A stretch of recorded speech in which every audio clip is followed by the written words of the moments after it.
and finding the anti-Protestant arguments of popular YouTube ministries unanswered, leave Protestantism for another tradition. Related to this, there is an enormous amount of what I call ecclesial angst right now. That is, anxiety about being in the true church. Over and over, I hear from people who feel completely overwhelmed by the complexity of ecumenical disagreements. Some are concerned about their salvation, or that of a loved one. I am deeply burdened that those in that lonely and confusing place find the rest and security that comes from the gospel.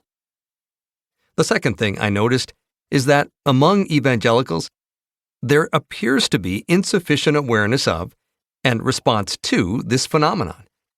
This is not to say there are no evangelical Protestants engaging in these conversations, but the resources available to struggling Protestants are shockingly sparse. On the Roman Catholic and Eastern Orthodox side, especially Catholic, there is a huge body of literature, social media presence, and apologetics ministries that are unmatched on the Protestant side. Just do an Amazon search for books in the genre of Roman Catholic apologetics. Compare that with the search for Protestant apologetics, and you'll see what I mean. And although I increasingly hear from people who have friends and family members transitioning out of Protestantism to different Christian traditions, many evangelicals remain completely unaware of this trend.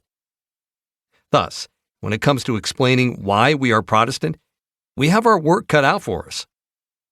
This was the opposite of what I expected. I had assumed that since these conversations have been happening for 500 years, among groups with hundreds of millions of people on each side, there would be little to say that hadn't already been said.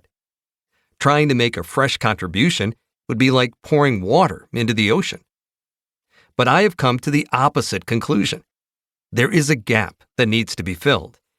It's like there is a gash in the side of the Protestant boat, and water is pouring in, yet too few people are fixing the hole.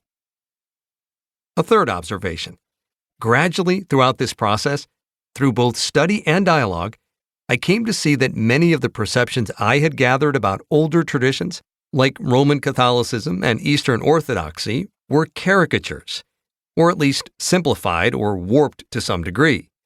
I also gained a more accurate understanding of other Eastern traditions, like the Oriental Orthodox Church and the Assyrian Church of the East. I had always found it easy to respect these other traditions and learn from them, disagreements notwithstanding. But I never really felt the pressure to explain why Protestantism was the better option. I functioned in contexts that were mostly Protestant, so I easily assumed my own tradition as the respected default option. On YouTube, the sociological dynamics I encountered were the opposite. I began to encounter huge numbers of people who were mystified at how anyone could be Protestant. Slowly, I learned to see Protestantism through their eyes. What was once obvious as a recovery of the gospel, I could now understand as they saw it, a historical deviation and oddity. I also began to see the complexity of the issues better. Let me put it plainly. The issues that divide Christendom are rarely, if ever, so obvious that everyone will come to the same conclusion about them if only they would study them long enough with a good will. Rather, sincere and intelligent people will and do disagree about them because they are not simple. They are enormously complex, historically, theologically, and in terms of the range of values and concerns represented on each side. Throughout this process, my Protestantism has been challenged and chastened in various ways. At the same time, I've ultimately become more committed to Protestantism and more convicted about the nobility of the Protestant cause. I'll say more about this as we go.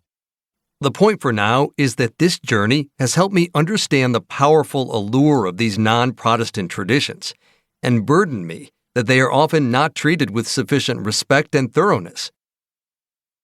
Fourth, and finally, I have come to appreciate that the caricatures go both ways. Unfortunately, Protestantism is frequently misunderstood and poorly represented by those who criticize it, and occasionally by those who defend it.